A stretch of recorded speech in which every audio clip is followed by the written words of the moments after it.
Hello students, welcome to ARK education centres. आज मैं आप सबको फाइलम आर्थ्रोपोडा और फाइलम मोलस्का के बारे में बताएंगे। और यह जो आर्थ्रोपोडा फाइलम है, यह फाइलम सभी फाइलम से बहुत बड़ा होता है। मतलब 2/3 भाग होता है ये, या 2/3 भाग होता है ये पूरे फाइलम्स का। तो आर्थ्रोपोडा एनिमल किंगडम का सबसे बड़ा फाइलम होता है। तो वीडियो को लास्ट तक देखें और वीडियो को लाइक ज़रूर करें। और अगर आप चैनल पर नए आए हैं तो चैनल को सब्सक्राइब भी करें। और हाँ, अपने दोस्तों को अपने दोस्तों के पास ये वीडियो ज़रूर भेजें, सेंड करें, ताकि उनको भी आपके जैसा एजुकेशन, आपके जैसा नोट्स मिल सके। तो इसी के साथ मैं आपको फाइलम आर्थ्रोपोडा के कुछ लक्षण या उसके बारे में कुछ आपको बता देता हूँ। उसके जो सामान्य लक्षण है, उसके जो कैरेक्टर हैं। आर्थ्रोपोडा जो है कि आर्गन सिस्टम लेवल के जंतु होते हैं। पहला इसमें जो उसका कैरेक्टर होता है, आर्थ्रोपोडा के सभी संघों से बड़ा होता है। मैंने आपको पहले ही बता दिया कि आर्थ्रोपोडा सभी संघों से, मतलब एनिमल किंगडम का सबसे बड़ा संघ होता है, वो होता है आर्थ्रोपोडा का संघ।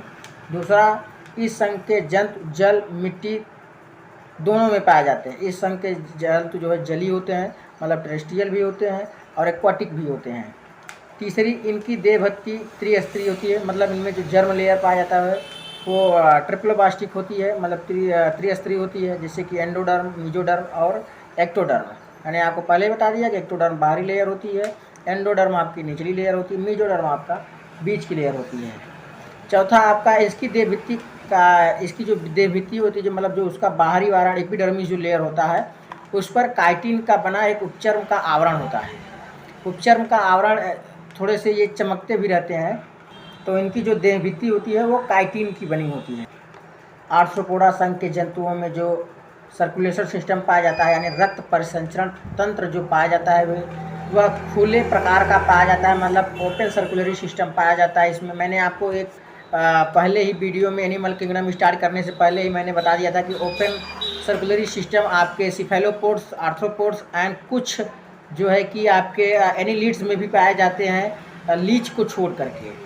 तो इसमें खुले प्रकार का रक्त परिसंचरण तंत्र पाया जाता है, जिसमें हीमोसील उपस्थित रहता है। मतलब इनके प्रकार के जो रक्त जो होते हैं वो हीमोसील कहलाते हैं। और दूसरी चीज़, छठवां इसका जो कैरेक्टर है, इस संघ के जंतुओं में हीमोग्लोबिन नहीं पाया जाता है। और हीमोग्लोबिन नहीं पाए जाने की वजह से इसे हीमोसील कहा जाता है। इस संघ के जंतुओं में संयुक्त नेत्र, यानी कि कंपाउंड आई जिसे बोलते हैं, वो पाया जाता है इसमें। आठवां इसका कैरेक्टर है कि आर्थ्रोपोडा संघ के जंतु मेटामेरिकली सेगमेंटेड होते हैं। इसका मतलब ये हुआ कि जैसे कि प्लेटीहेल्मिन्थेस के जीव भी सेगमेंटेड थे, एक धारीय रचना उसके एपिडर्मिस लेयर पर पाई जाती थी। रेप्टाइल्स में जो उसके रिप्स ऑफ द जो बोन थे, रिप्स के वो एपिडर्मिस लेयर पर जो बने होते थे, वो सब सारी चीज़ें जो धारीदार रचना होती है उसके एपिडर्मिस लेयर पर मेटामेरिकली होते हैं वो। तो इसी प्रकार से आर्थ्रोपोडा के जंतु भी मेटामेरिकली सेगमेंटेड होते हैं। इस पे धारीदार बहुत ज़्यादा संरचना, सेगमेंट के रूप में धारीदार रचना पाई जाती है। नौवां इसका कि आर्थ्रोपोडा में उत्सर्जित पदार्थों को बाहर निकालने के लिए मालपीजियन ट्यूबुल्स पाई जाती है।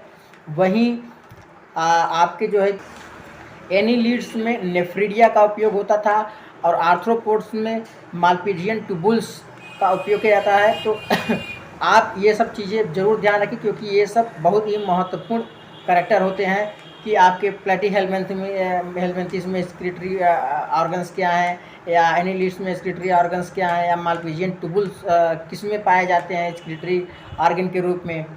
तो ये सब सारी चीज़ें आप ज़रूर ध्यान रखिएगा। यही इसके 10वें कैरेक्टर की बात करते हैं। इसमें श्वसन के लिए, मतलब क्या कहते हैं कि उसको रेस्पिरेशन के लिए गिल्स पाए जाते हैं, या बुक गिल्स होते हैं, या बुक लंग्स होते हैं, या ट्रैकियल सिस्टम पाया जाता है। इसमें लंग डेवलपमेंट नहीं होता है, क्योंकि ट्रैकियल तक ही इसमें सिस्टम पाया जाता है।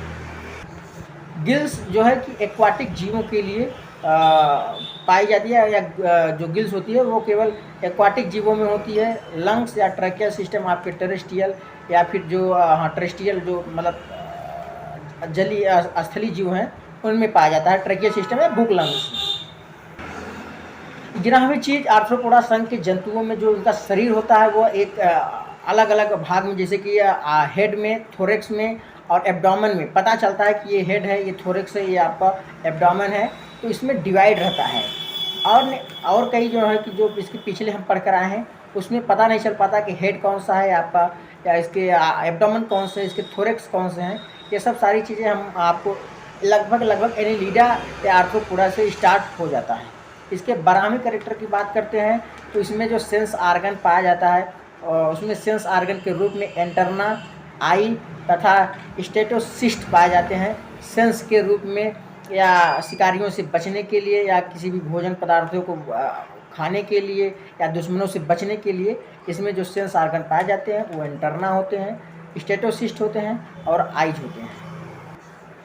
तो आर्थ्रोपोडा के जो जंतु होते हैं वो बाइसेक्सुअल होते हैं, और इनमें जो फर्टिलाइजेशन होता है, निषेचन होता है, वो इंटरनल होता है, मतलब आंतरिक होता है। मैंने आपको एनिलिडा में बता दिया है कि पर क्रॉस एवं आंतरिक फर्टिलाइजेशन या निषेचन क्या होते हैं। आर्थ्रोपोडा संघ के जो जंतु होते हैं उनका जो डेवलपमेंट होता है, उनका जो विकास होता है वह डायरेक्ट भी होता है और इनडायरेक्ट रूप में भी होता है। आर्थ्रोपोडा के कुछ जीव के मैं नाम बता देता हूँ। पहला आपका जो है एपिक्स हो गया, एपिस, उसके बाद दूसरा आपका बॉम्बिक्स हो गया, तीसरा आपका लेसिफर हो गया, चौथा आपका क्यूलेक्स, पांचवा एडीज, छठा आपका एनाफिलीज, और बाद सातवां आपका हो जाएगा लोकास्टा। तो आर्थ्रोपोडा के कुछ जीवों के स्लाइड्स जैसे कि एपिस हो गए, और उसके बाद ग्रास हॉपर्स, लोकास्टा, और उसके बाद जो है कि आपके एनाफिलीज का कुछ स्लाइड यहाँ पर दिया गया है। तो आप इसको एनसीईआरटी से मिला लीजिएगा, और इसको आप एनसीईआरटी से एक बार ज़रूर देख लेंगे क्राप हो, क्योंकि एग्ज़ाम में ये सब सारी चीज़ें पूछी जा सकती है, चाहे वो आपका नीट का एग्ज़ाम हो या कम्पिटिटिव एग्ज़ाम कोई भी हो, या फिर आपका बोर्ड एग्ज़ाम हो। अब आर्थ्रोपोडा के बाद आप मोलस्का जीव आते हैं। फाइलम मोलस्का की बात करते हैं तो फाइलम मोलस्का ये भी आर्गन सिस्टम लेवल के जंतु होते हैं। मैंने आपको बताया था कि एनिलिडा से लेकर के कॉर्डेटा तक जितने भी जंतु होते हैं इसमें ऑर्गन सिस्टम लेवल के ऑर्गेनाइजेशन होते हैं। तो मोलस्का जंतु की बात करते हैं। और हाँ, अभी तक आपने ये वीडियो अभी अपने दोस्तों के पास शेयर नहीं किया है तो उन्हें शेयर करें, और इस चैनल को सब्सक्राइब करने के लिए कहिए, ताकि उनके पास आपके जैसा एजुकेशन और नोट्स आपको मिल सके। तो मोलस्का संघ के जीवों के कैरेक्टर की बात करते हैं। पहला कैरेक्टर आता है कि मोलस्का संघ के जीव जली, स्थली तथा परजीवी होते हैं। मतलब ये टेरेस्ट्रियल होते हैं, एक्वाटिक होते हैं तथा पैरासाइटिक भी होते हैं। दूसरा इसमें बात करते हैं तो मोलस्का संघ के जीवन में या जीव में सेगमेंट नहीं पाई जाती है। स्लाइड में थोड़ा सा जीवन लिख दिया गया है तो उसको जीव मानिएगा आप। तो मोलस्का संघ के जीव में सेगमेंट नहीं पाई जाती, जो आपको बताया था कि जैसे आपके प्लेटीहेल्मिन्थस में हो गए, कुछ एनिलिड्स में हो गए, या फिर आपके पिछले ही अभी मैंने आपको बताया आर्थ्रोपोड्स में भी मेटामेरिकली सेगमेंटेड होते थे। तो यही मोलस्का में इसमें सेगमेंट नहीं पाया जाता है। धारी रचना उसके एपिडर्मिस लेयर पर नहीं पाई जाती, जैसे कांच जैसी रचना जो होती है वो नहीं पाई जाती है। तो तीसरे इसके कैरेक्टर की बात करते हैं तो इस संघ के जंतुओं का संपूर्ण शरीर कैल्शियम के कठोर कवच का बना होता है। इसका मतलब ये हुआ कि इसका जो पूरा शरीर का जो आवरण होता है, बाहरी आवरण, इस पे जो है कि एक कैल्शियम का आवरण का बना होता है, कैल्शियम पदार्थ से कठोर कवच का बना होता है। इसके चौथे कैरेक्टर की बात करते हैं तो मोलस्का संघ के सभी जीवों में उसके मस्तिष्क पर भाग पर उसमें सेंसर टाइप एक टेंटिकल्स पाए जाते हैं, जो एक सेंस का काम करते हैं। किसी भी चीज़ को इस तरह से रहते हैं, तो किसी भी चीज़ को जैसे शिकार को पकड़ने, उसे अचेत करने, या फिर शिकार से दुश्मन से बचने के लिए उनमें एक सेंसरी टेंटिकल्स पाए जाते हैं। लगभग 2 सेंसरी टेंटिकल्स मोलस्का जीव में पाए जाते हैं। पांचवा इसमें कहते हैं कि कम से कम 2 सेंसरी जरूर उपस्थित रहते हैं। पांचवें इसके कैरेक्टर की बात करते हैं तो इसका संपूर्ण शरीर सिर्फ पाद एवं विसरल हम्प में विभाजित रहता है। आप समझ रहे होंगे कि इसका संपूर्ण शरीर केवल पाद एवं विसरल हम्प में विभाजित रहता है। मोलस्का संघ के जीवों का जो गमन होता है वो पेशीय पादों के द्वारा इसमें मूवमेंट किया जाता है। मोलस्का संघ के जीवों के 7वें कैरेक्टर की बात करते हैं तो इनकी आहार नाल छोटी होती है तथा बहुत ज़्यादा ऐंठी हुई, मतलब कुंडलित होती है। तो सीधी सीधी भाषा में इनकी आहार नाल छोटी एवं अत्यंत कुंडलित होती है।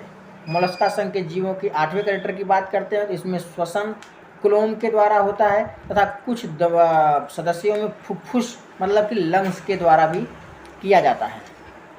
मोलस्का संघ के जीवों में जो सर्कुलरी सिस्टम पाया जाता है, रक्त परिसंचरण तंत्र पाया जाता है, वो क्लोज टाइप का यानी बंद टाइप का पाया जाता है।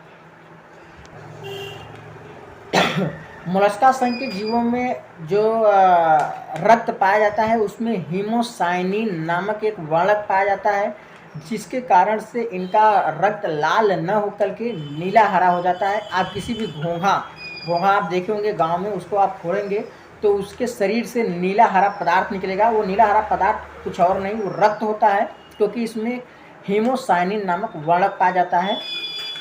आप पोखरे में या तालाब में या नदी में कभी देखे होंगे तो एक सीप होती है, सीप को आप जब तोड़ेंगे तो उसमें से नीले हरे जैसे पदार्थ निकलते हैं। वो नीले हरे पदार्थ कुछ और नहीं, वो रक्त ही होते हैं। यह रक्त का नीला हरा होना मोलस्का संघ के जीवों का एक विशेष लक्षण होता है, क्योंकि इसमें हीमोसाइनिन नामक एक वर्णक पाया जाता है।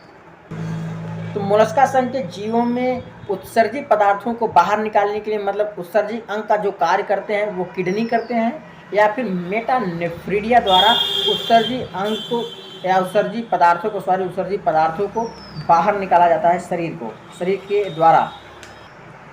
मोलस्का संघ के जीवों में मैंने आपको पहले ही बताया था कि एनीलिड से लेकर के अकॉर्डिया तक सभी जीव ऑर्गन सिस्टम लेवल के ऑर्गेनाइजेशन होते हैं। तो मोलस्का संघ के जीवों में सुविकसित मतलब कि तंत्रिका संवेदी तंत्र, जनन तंत्र विकसित होते हैं, और भी सेंसरी ऑर्गन्स जो होते हैं वो सब डेवलपमेंट होते हैं।